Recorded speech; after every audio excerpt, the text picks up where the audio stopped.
अवैध दारू वाहतुकीला माळेगाव पोलिसांचा दणका. कार मोटरसायकलसह लाखोंचा मुद्देमाल जप्त. गोपनीय माहिती मिळाली अन् पोलिसांनी सापळा रचला.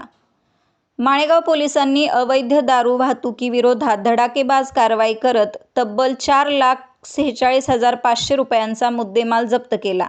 या कारवाईत 2 आरोपींना अटक करण्यात आली असून त्यांच्याकडून देशी दारू, गावठी हातभट्टीची दारू, एक अल्टो कार आणि मोटरसायकल जप्त करण्यात आली आहे. पोलिसांच्या या कारवाईमुळे अवैध दारू व्यवसाय करणाऱ्यांमध्ये खळबळ उडाली आहे. पुणे ग्रामीणचे पोलीस अधीक्षक संदीपसिंह गिल, अप्पर पोलीस अधीक्षक गणेश बिरादार आणि उपविभागीय पोलीस अधिकारी चैतन्य कदम यांच्या मार्गदर्शनाखाली माळेगाव पोलीस स्टेशन हद्दीत अवैध धंद्याविरोधात प्रभावी कारवाई करण्याचे आदेश देण्यात आले होते. त्यानुसार माळेगाव पोलीस स्टेशनचे प्रभारी अधिकारी सहाय्यक पोलीस निरीक्षक कुलदीप सपकाळ यांना गावठी हातभट्टीची दारू विक्रीसाठी आणली जाणार असल्याची गोपनीय माहिती मिळाली. या माहितीच्या आधारे पोलिसांनी करावागत चौक परिसरात सापळा रचला.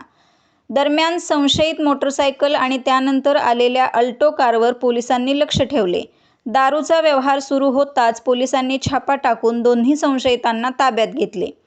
चौकशीत त्यांची नावे शेखर श्रीरंग पवार, राहणार राजापूर दानेवाडी, तालुका श्रीगोंदा, जिल्हा अहिल्यानगर आणि कैलास शंकर गव्हाणे, राहणार माळेगाव बुद्रुक, तालुका बारामती, जिल्हा पुणे अशी असल्याचे समोर आले.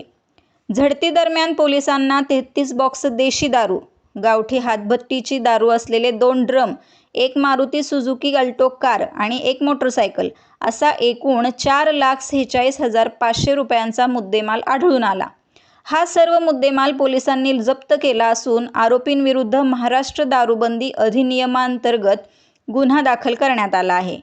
दरम्यान आरोपींकडून मिळालेल्या माहितीनुसार पोलिसांनी दानेवाडी, तालुका श्रीगोंदा, जिल्हा अहिल्यानगर येथे जाऊन गावठी हातभट्टीची दारू तयार करणारी भट्टीही उद्ध्वस्त केली.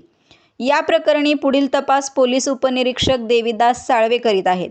माळेगाव पोलिसांच्या या कारवाईचे नागरिकांकडून स्वागत होत असून अवैध धंद्याविरोधातील कारवाई आणखी तीव्र होण्याचे संकेत मिळत आहेत.